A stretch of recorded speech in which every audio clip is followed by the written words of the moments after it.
लक्ष्मणेन सुभाषितम् सारग्राही महासारम् जग्राह रघुनंदनः।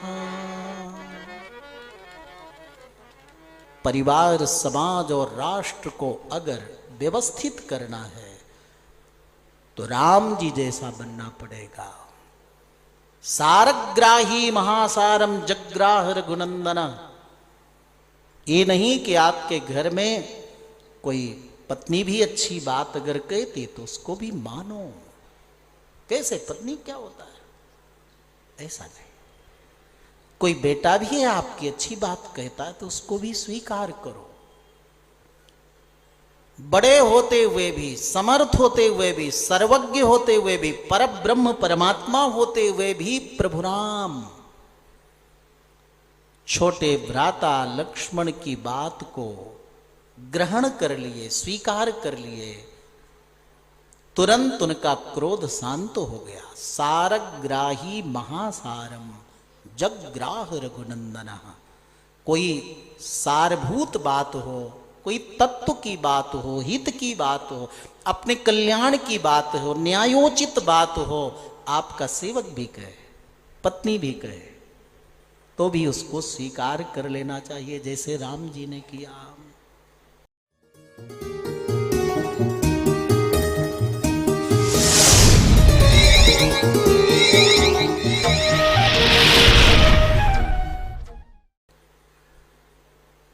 लखनलाल जी ने और एक बात कही, हम जरूर जानकी जी को प्राप्त करेंगे, आप प्रभु थोड़ा धैर्य रखिए।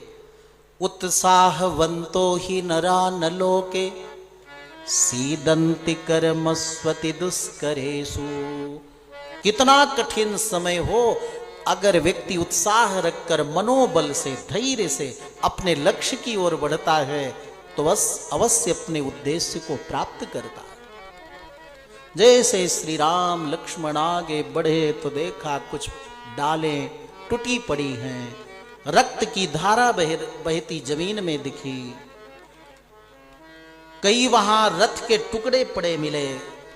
जानकी जी, मेरी जानकी को कोई ले करके, हरण करके, काट करके, बांट करके खाया होगा, इसीलिए यहां इतना राक्षसों में युद्ध हुआ होगा।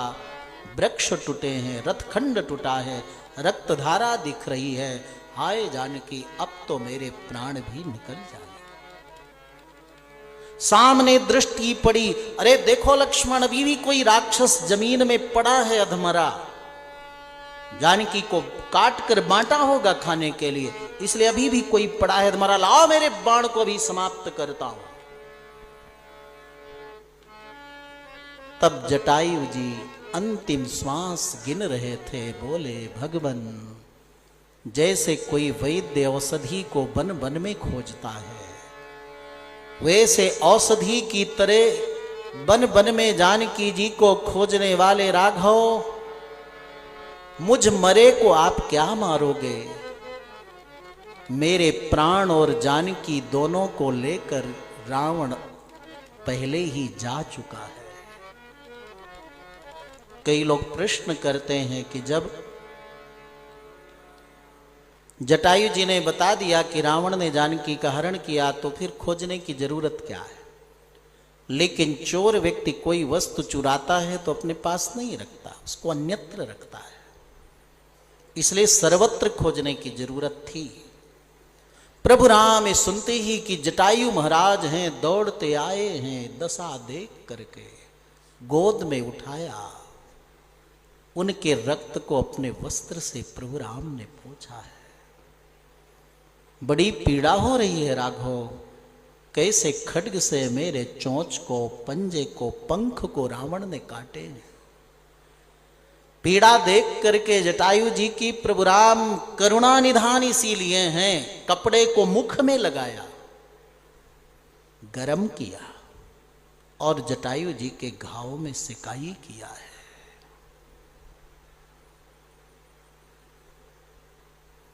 आप घबराइए मत राघव, भले रावण बहुत बड़ा विद्वान रहा हो, यहां चूक गया।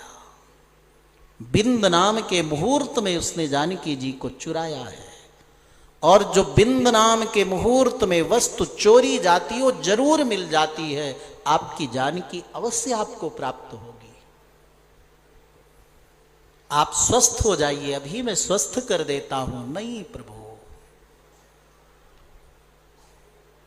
जाकर नाम मरत मुख आवा, जाकर नाम मरत मुख आवा, अधमाहु मुकुट होई सुति गावा,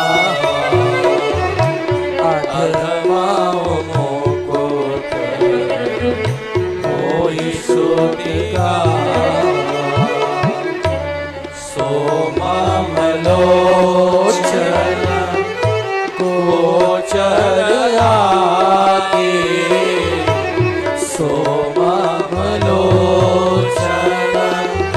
गोचर आगे, राखहु देह नाथ के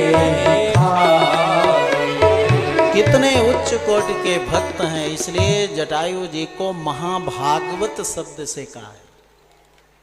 महाभागवत, बहुत उच्च कोटि के भक्त। प्रभु, आपने ही कहा था अंत समय में जो आपका नाम ले ले वो भी मुक्त हो जाता है, कैसा भी पापी हो।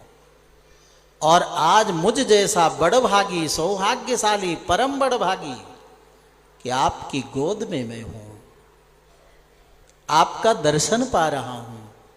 इस दुष्ट के, रावण के स्पर्श से इस शरीर में मैं नहीं रहना चाहता।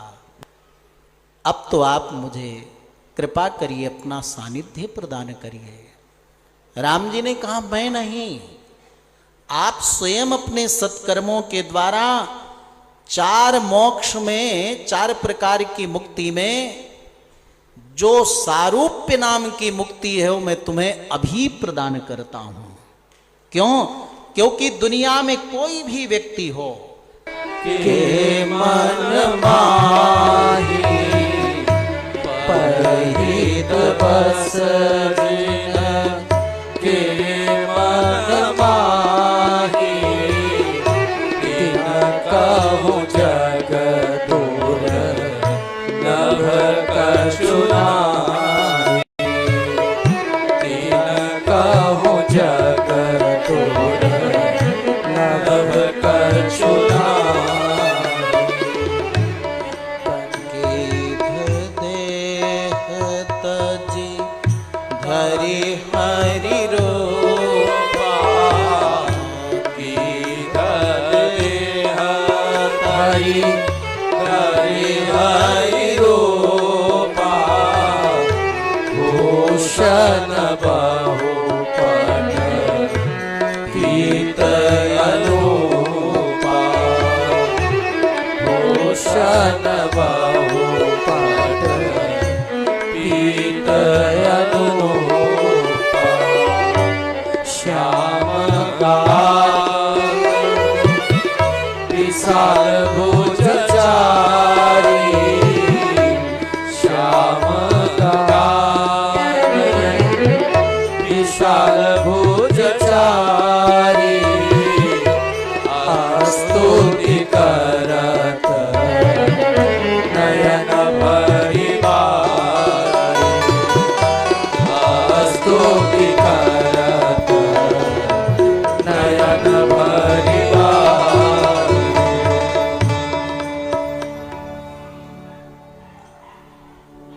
सालोक्य, सामीप्य, सारूप्य और सायुज्य 4 मुक्ति में सारूप्य मुक्ति को जटायु जी प्राप्त करते हुए प्रभु कृपा से देखते देखते भगवान के वैकुंठ पदार्थ।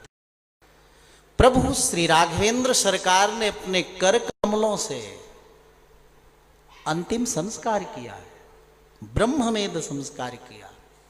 शरीर भले कैसा हो, पक्षी का हो, आहार शुद्ध ना हो, लेकिन उसकी भावना, उसका विचार, परोपकार की भावना आज उस शरीर को भी पवित्र कर दिया कि वैदिक मंत्र से एक ब्राह्मण का जो अंतिम संस्कार होता है, परमात्मा श्री राम आज स्वयं जटायु जी का करते हैं संस्कार। स्वयं परमात्मा श्री राम अंतिम समय में अपने पिता दशरथ की मृत्यु पर उपस्थित न रहे, अंतिम संस्कार अपने कर कमलों से न कर सके, लेकिन पक्षीराज उस जटायु के, जानकी जी की एक नारी की रक्षा के लिए अपने प्राणों की आहुति देने वाले जटायु का अंतिम संस्कार प्रभु अपने कर कमलों से करे।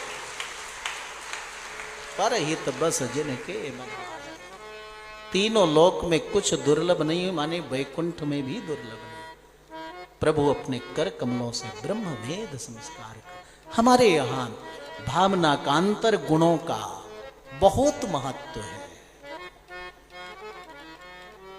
शरीर का और इसका ज्यादा महत्व नहीं। हमारे भगवत पाद रामानुजाचार्य जी चाहे अपने इस सिद्ध नाथ परंपरा में हो, बड़े उच्च कोटि के संत हो,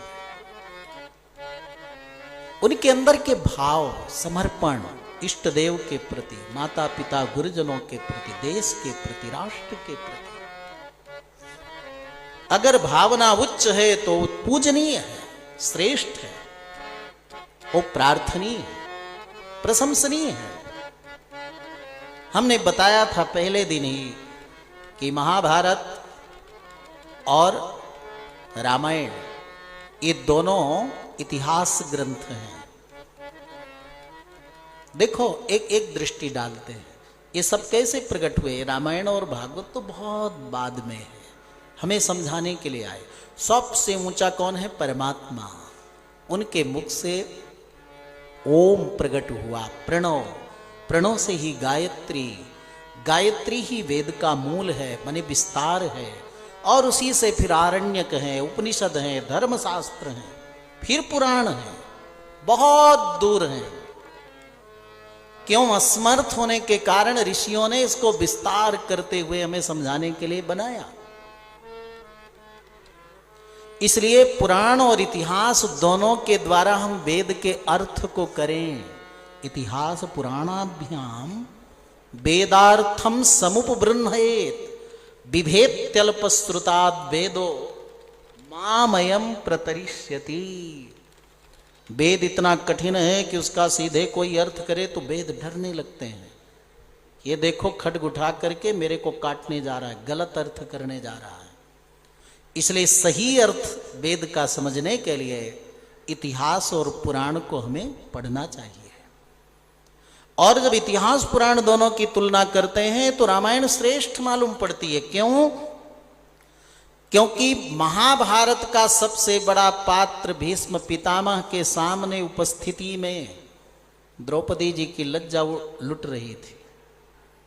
भीष्म मौन थे, अपने कर्तव्य का पालन नहीं किया। महाभारत का सबसे बड़ा पात्र भीष्म डांट देते तो दुर्योधन की हिम्मत न पड़ती, लेकिन मौन रहे, अपने कर्तव्य का पालन न किए, नारी की लज्जा लुटती देखते रहे। लेकिन रामायण का एक छोटा पात्र बाह्य दृष्टि से, अंतर्दृष्टि से तो महान है।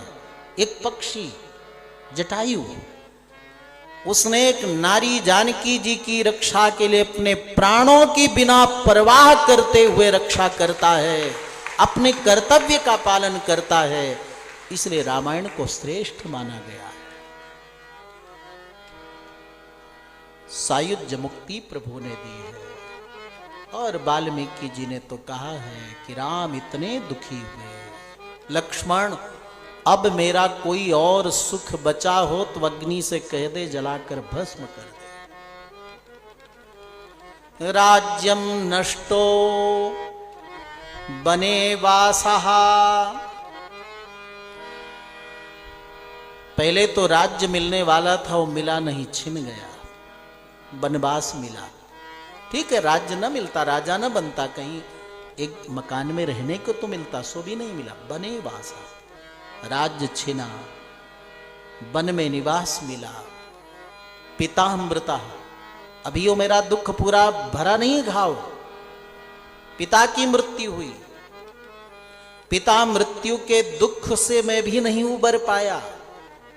सीता नष्टा, मेरी प्राण प्रिया कष्ट में भी बिना परवाह किए, खाने पीने रहने का वन में ठिकाना नहीं। परम सुकोमला, मेरे प्रति आस्था श्रद्धा भक्ति समर्पण रखते हुए वन में मेरे साथ आई, लेकिन वो पत्नी भी हृता हरण कर ली गई। और एक आधार हमारे लिए वन में बचे थे, हमारे पितृव्य स्वरूप जटायु जी, नष्टो द्विजः, वो भी आज नष्ट हो गए, प्राणांत हो गया। अब इसके अलावा मेरी कोई सुख शांति बची हो तो अग्नि जलाकर भस्म कर दे। ईदृशीयम ममा लक्ष्मी निर्दहेदपि पावका। हे विधाता, ऐसा दुख किसी के जीवन में मत देना जैसे मुझे दिया। कोई व्यक्ति धैर्य से नहीं रह पाएगा। प्रभु राम ने जटायु जी को मोक्ष दिया है और आगे बढ़े हैं, अनेकानेक जनों को कृतार्थ किया है। और जैसे प्रभु आगे पहुंचते हुए पंपा सरोवर के तट पर पहुंचे। आज भी बहुत रमणीय स्थान है पंपा सरोवर। किष्किंधा,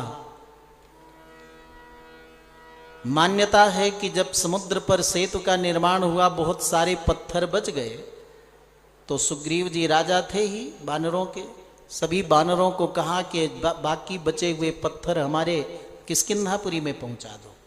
तो वहां लेकर सभी बंदर पहुंचे। आज भी वहां जाओ तो दिखता, एक छोटा से पत्थर ऐसे दिखेगा और उसके ऊपर बहुत बड़ा विशाल शिला पत्थर की दिखेगी। मान कुतूहल बस बंदरों ने नीचे छोटा और ऊपर बड़े बड़े पत्थर रख दिए। बहुत रमणीय स्थान, हम्पी जिसे कहते हैं। सनातन हिंदू धर्म के रक्षक वहां राजा हुए हैं।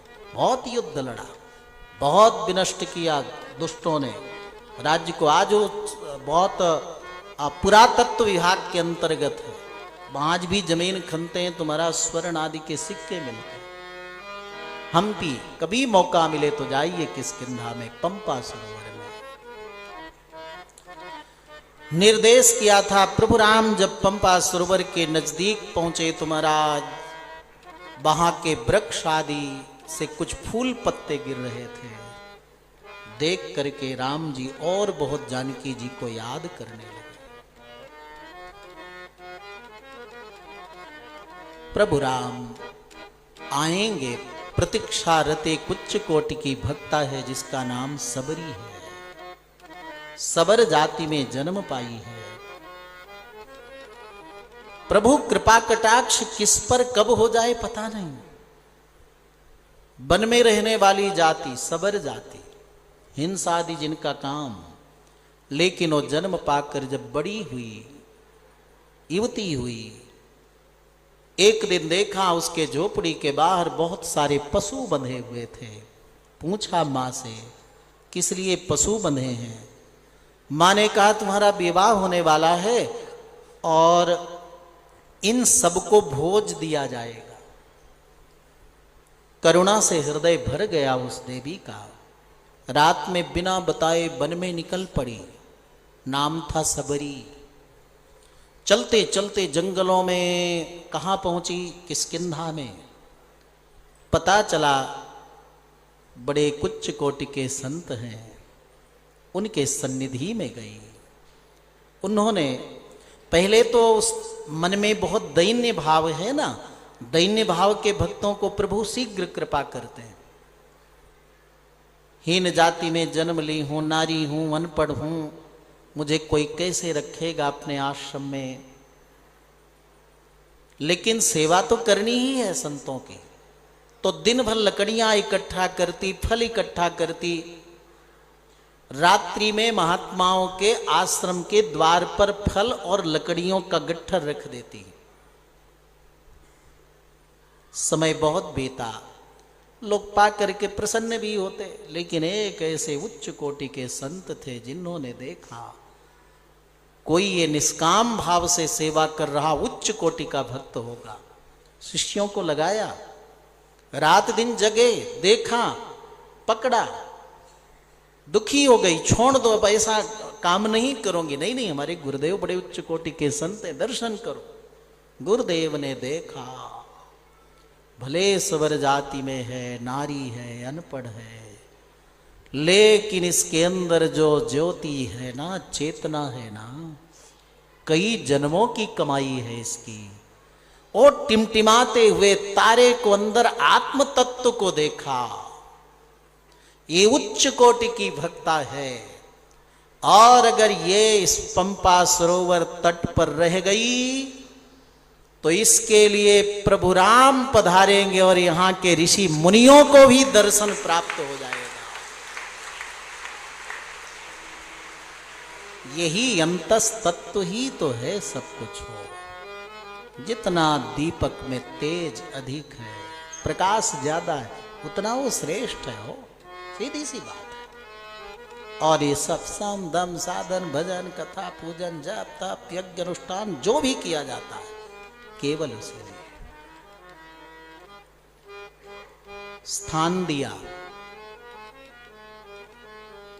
आज गुणों का और आत्मीय गुणों का महत्व नहीं मालूम तो उस समय क्या स्थिति रही होगी।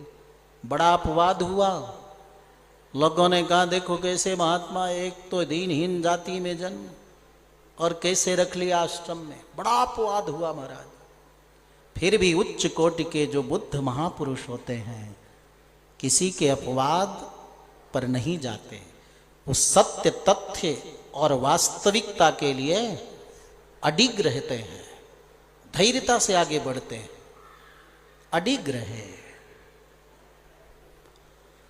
और साधना बढ़ती रही, चलती रही।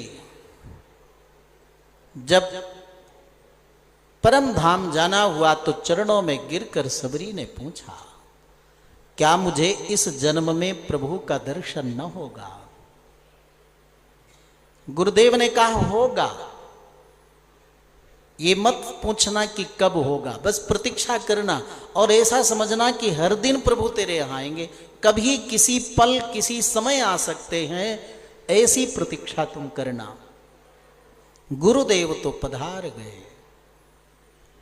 और सबरी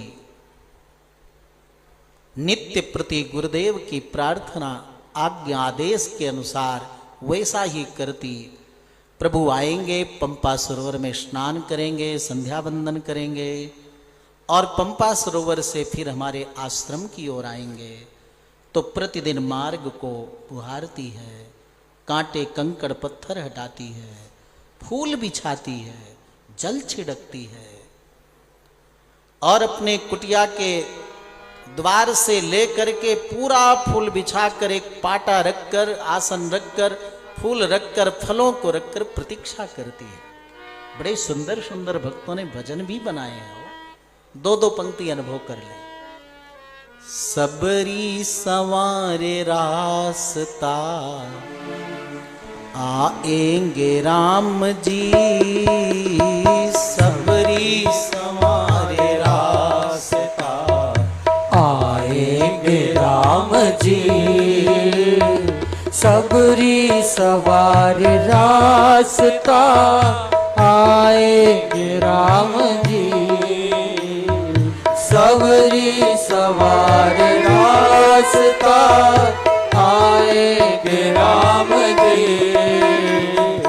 मेरा भी जीवन धन्य, मेरा भी जीवन धन्य बनाएंगे राम जी।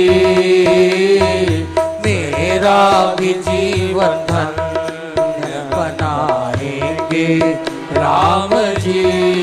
हर दिन प्रार्थना करती और जब दिन बीत जाता, शाम हो जाती तो फल फूल रख करके शायद आज प्रभु नहीं आएंगे, फिर दूसरे दिन ही तैयारी करती। कितनी अनवरतता है, अविच्छिन्नता है उसकी साधना में। और जब ठाकुर जी ना पधारे तो और उसकी लालसा, उत्कंठा, प्रतीक्षा, दिदृक्षा, पिपासा बढ़ गई। रामा रामा रटते रटते बीती रे उमरिया, रामा रामा रटते रटते बीती रे उमरिया। रघुकुल नंदन कब आओगे, रघुकुल नंदन कब आओगे, दासी की झोपड़िया। रामा रामा रटते रटते बीती रे उमरिया। रामा रामा रटते रटते बीती रे उमरिया। मैं शबरी भिलने की जाति, भजन भाव नहीं जानू रे। मैं शबरी भिलने की जाति, भजन भाव नहीं जानू रे। राम तुम्हारे दर्शन खातिर वन में जीवन पालू रे। राम तुम्हारे दर्शन खातिर वन में जीवन पालू रे। चरण कमल से निर्मल कर दो, चरण कमल से निर्मल कर दो, दासी की झोपड़िया। रामा रामा रटते रटते बीती रे उमरिया। रामा रामा रटते रटते रोज सवेरे वन में जाकर फल चुन चुन कर लाती हूँ। रोज सवेरे वन में जाकर फल चुन चुन के लाती है। अपने प्रभु के सन्मुख रहकर प्रेम से भोग लगाती हूँ। अपने प्रभु के सन्मुख रखकर प्रेम से भोग लगाती हूँ। मीठे मीठे बैरों की मन, मीठे मीठे बैरों की मन, भर लाई चवरिया। रामा रामा रटते रटते बीती रे उमरिया। रघुकुल नंदन कब आओगे, रघुकुल नंदन कब आओगे, दासी की झोपड़िया। रामा रामा रटते रटते बीती रे उमरिया। रामा रामा रटते रटते बीती रे उमरिया। सुंदर श्याम सलोनी सूरत नैनों बीच बसाऊंगी। सुंदर श्याम सलोनी सूरत नैनों बीच बसाऊंगी। पद पंकज की रज धर मस्तक जीवन सफल बनाऊंगी। पद पंकज की रज धर मस्तक जीवन सफल बनाऊंगी। भूल गए क्यों प्रभु जी मेरे, भूल गए क्यों प्रभु जी मेरे, काशी की जगरिया। रामा रामा रटते रटते बीती रे उमरिया। रघुकुल नंदन कब आओगे, रघुकुल नंदन कब आओगे, दासी की झोपड़िया। रामा रामा रटते रटते बीती रे उमरिया। रामा रामा रटते रटते बीती रे उमरिया। नाथ आपके दर्शन प्यासी मैं अबला एक नारी हूँ। नाथ आपके दर्शन प्यासी मैं अबला एक नारी हूँ। दर्शन दर्शन बिना ये नैन है तर से, सुन लो बड़ी दुखारी हो। दर्शन बिना ये नैना तर से, सुन लो बड़ी दुखारी हो। आ जाएंगे प्रभु जी मेरे, आ जाएंगे प्रभु जी मेरे, काशी की झोपड़िया रामा रामा रखते रखते धीरे उमरिया। प्रेम से गाइए। रामा रखते रखते धीरे उमरिया। राम नाम बोलो मन हरे राम बोलो रे, राम नाम बोलो मन हरे राम बोलो रे, राम नाम बोलो मन हरे राम बोलो रे, राम नाम बोलो मन हरे राम बोलो रे, बोलो बोलो बोलो मन हरे राम बोलो रे, बोलो बोलो बोलो मन हरे राम बोलो रे, बोलो बोलो बोलो मन हरे राम बोलो रे, बोलो बोलो बोलो मन हरे राम बोलो रे। बोलिए राघवेंद्र सरकार की जय। ऐसी निष्काम निस्वार्थ प्रभु के प्रति प्रीति भक्ति समर्पण हो तो भगवान वैकुंठ से पधार जाते हैं। यहाँ तो मार्ग में ही चलते हुए आ रहे हैं। जैसे पहुंचे पंपा सरोवर पर तो सभी ऋषि मुनि दौड़ पड़े, भगवान हमारी पर्ण कुटीर को कृतार्थ करिए। हम इतने वर्षों से तप कर रहे हैं, हम अन्न जल का त्याग कर चुके हैं, केवल वायु पी कर रहे थे, केवल सूर्य की किरणें पान करके हम तप कर रहे हैं, हमारी कुटिया को पवित्र करिए। प्रभु ने कहा सबसे पहले सबरी के आश्रम में जाऊंगा। सबरी का आश्रम किधर है? ऋषि मुनि महात्मा जन एक दूसरे की ओर देखने लगे। उसका आश्रम किसने बताया प्रभु को? बोले पता है कि मैं आगे पूछ लूं। लोगों ने कहा ऐसा ऐसा इस कारण से जल दूषित हो गया, पंपा सरोवर का जल रक्त हो गया था।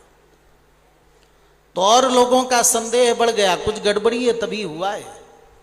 प्रभु राम ने कहा कि सबरी जैसी भक्ता का भागवता का निरादर करने के कारण जल दूषित हुआ।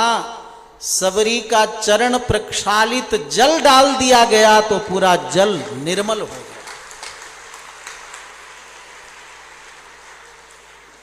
प्रभु पहुंचे, प्रणाम किया, वंदन किया, चरण प्रक्षालन किया, विराजमान किया, पुष्पहार अर्पण किया, कंदमूल फल अर्पण किया।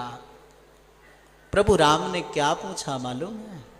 वाल्मीकि जी की दृष्टि में स्तुति वगैरह कुछ नहीं की, सीधे राम जी पूछते हैं, कच्चित्ते गुरु शुश्रूषा सफला चारु भाषिणी। तेरे गुरुदेव के प्रति जो निष्ठा भक्ति थी, उनके वचन पर जो भरोसा था, विश्वास था कि एक दिन प्रभु यहां आएंगे। दुनिया के लोग प्रभु को खोजने के लिए वन उपवन कंदरा सरोवर तड़ाक तट पर जाते हैं, लेकिन एक दिन स्वयं परमात्मा तुम्हें खोजते हुए यहां पधारेंगे। ये जो गुरु जी ने वचन कहा था वो सत्य हो गया ना। कच्चित्ते गुरु शुश्रूषा सफला चारु भाषिणी। तेरे गुरुदेव पर जो विश्वास सेवा भाव आज सफल हो गया ना। भगवान के दर्शन कैसे, भगवत प्राप्ति कैसे होती है? भगवान के वचन में भाव भरा हुआ है कि सीधे प्रभु शरण में जाओ तो कठिनाई है। इसलिए परमात्मा तक पहुंचने के लिए संत, सदगुरु, साधक, ये क्या है? सीढ़ियां हैं। इसलिए तुमने गुरु के वचन और सेवा किए ना, वचन का पालन किया, आज उसका फल मिल गया ना। कच्चित्ते नियता कोपहा। तुमने जो क्रोध पर विजय प्राप्त की थी, आज उसका फल मिल गया ना। कच्चित्ते नियताहारः। तुमने आहार पर विजय प्राप्त की थी, आज उसका फल मिल गया ना। भाव विभोर हो गई सबरी। सबरी कहती है भगवान आइए दिखाऊं मैं अपने गुरु जी की महिमा। राम जी की स्तुति नहीं करती वाल्मीकि रामायण, रामचरितमानस में तो किया है। कितना दैन्य भाव है रामचरितमानस में, अधम ते अधम अधम यति, कितना दैन्य भाव है, बड़ा सुंदर भाव वो भी। लेकिन वाल्मीकि रामायण में उतना भी नहीं। आइए रघुवर देखिए तो सही मेरे गुरुदेव का प्रभाव, उनके तप का प्रभाव। मेरे गुरुदेव को गए वैकुंठ कई वर्ष हो गए, परंतु उनके कंठ की जो माला थी, पुष्पहार था, वो अभी भी सूखा नहीं है, वैसे रखा हुआ है। गुरुदेव के पर्ण कुटीर में पूजा के पुष्प निरम्लान बिना सूखे वैसे रखे हैं। मेरे गुरुदेव के वस्त्र स्नान करके जो सूखने को डाले थे, वो अभी भी उसी प्रकार गीले वस्त्र भी शाखाओं में लटके हुए सूखे नहीं हैं। मेरे गुरुदेव जिस यज्ञ कुंड में आहुति देते थे, यज्ञ करते थे, उनके वैकुंठ पदार्पण के बाद किसी ने आहुति नहीं डाली, किसी ने समिधा नहीं डाली यज्ञ कुंड में, लेकिन यज्ञ कुंड की अग्नि अभी भी प्रज्वलित है, बुझी नहीं है। ये मेरे गुरुदेव की महिमा है। राघव देखिए ना, हमारे गुरुदेव जब अस्वस्थ हो गए, तीर्थों में नहीं जा पाते थे, तो सारे तीर्थ इसी कुंड में आकर निवास करने लगे थे। ये हमारे गुरुदेव की महिमा है। राम जी कहते हैं, तभी तो मैंने तुमसे पूछा, कच्चित्ते गुरु शुश्रूषा सफला चारु भाषिणी। ये प्रसंग बताता है कि सत्पुरुषों का, महत्पुरुषों का आश्रय ले करके हम प्रभु चरण शरण में बढ़ें, साधना उपासना करें, तो भगवान हमें सहज रूप में बड़ी सुगमता से प्राप्त हो जाते हैं। सबरी से भगवान ने कहा, मैं तुम्हारे तप पर बहुत प्रसन्न हूं, गुरु सेवा पर बहुत प्रसन्न हूं, मांगो क्या वरदान चाहती हो। तो सबरी ने कहा, बस प्रभु, जहां मेरे गुरुदेव गए हैं उनके चरण सन्निधि में मुझे पहुंचा दो। ये नहीं कहा मुझे मोक्ष चाहिए, वैकुंठ चाहिए। इतना अपने आश्रय पर भरोसा है कि भगवत सन्निधि को ही प्राप्त किए हैं, वहीं जाना चाहिए। रामचरितमानस में तुलसी बाबा ने सुंदर भाव रखा है। प्रभु राम स्वयं सबरी से कहते हैं कि जैसे बादल बहुत गड़गड़ाएं, गर्जना करें, लेकिन बारिश ना हो तो बादल सुंदर नहीं दिखते। व्यक्ति कितना सुंदर हो, कितना धन धान से संपन्न हो, लेकिन प्रभु चरणों में भक्ति प्रीति न हो तो सब व्यर्थ है। उसी प्रकार बहुत कुछ हो किसी के अंदर, लेकिन मेरे चरणों में भक्ति न हो तो उसका जीवन निरर्थक है, व्यर्थ है। 9 प्रकार की भक्ति का प्रभु ने उल्लेख किया है। प्रथम भगति संतन कर संगा, प्रथम भगति संतन कर संगा, दूसर रति मम सहता। पहली भक्ति है कि संतों का संग मिल जाए। देखो ना, आप कहां कहां खोजोगे। हमारे परम स्नेही आत्मी सुग्रीव किलाधीश जी महाराज, पहुंचो आप अयोध्या और पता चले आप वृंदावन है, कहीं कथा के लिए गए, बद्रीनाथ से आ रहे हैं। देखिए कहां खोजने जाओगे बद्रीनाथ। महाराज जी को पता चला कि नैमिषारण्य गए दर्शन करने, पता चला आप विदेश में हैं। हाँ, कुछ संतों की बड़ी कृपा है। हमारे परम योगी श्री कमलनाथ जी महाराज यहाँ भगवान के गुरु गोरखनाथ जी महाराज की पूर्ण सेवा करते हैं और प्रतिदिन आपका दर्शन प्राप्त होता है। महाराज जी का भी दर्शन मिल रहा है। और नाका हनुमानगढ़ी फैजाबाद, जिसको अयोध्या महाराज जी ने कर दिया है ना, तो पता चला वहां गए हैं और फिर पता चला कि महाराज जी तो भंडारा में गए तो आपको मिलेगा। लेकिन ऐसे महापुरुषद्वय दे दीप्यमान नक्षत्र सनातन धर्म के, जिनके पावन स्मृति में सुंदर कार्यक्रम चल रहा है, उनकी पुण्य स्मृति में और हमारे यशस्वी मनस्वी कर्मनिष्ठ परम योगी हमारे उत्तर प्रदेश के मुख्यमंत्री गोरक्षपीठाधीश्वर के पावन अनुग्रह से आपको कहीं जाने की जरूरत नहीं, एक ही जगह संतों का दर्शन मिल रहा है। और जब संतों का दर्शन मिलता है तो दूसरी भक्ति अपने आप आ जाती है। दूसरी भक्ति क्या है? संत बैठेंगे तो हरि चर्चा ही करेंगे, हो भगवत चर्चा करेंगे, तो चर्चा आप सुन ही रहे हो। तो बड़ी लंबी भक्ति है 9 प्रकार की, इसलिए उस भक्ति का उल्लेख हम लोग कल अनुभव करें। कल विश्राम दिवस भी है, कल किष्किंधा की भी मार्मिक कथा है। कई लोगों के मन में एक संदेह रहते हैं ना,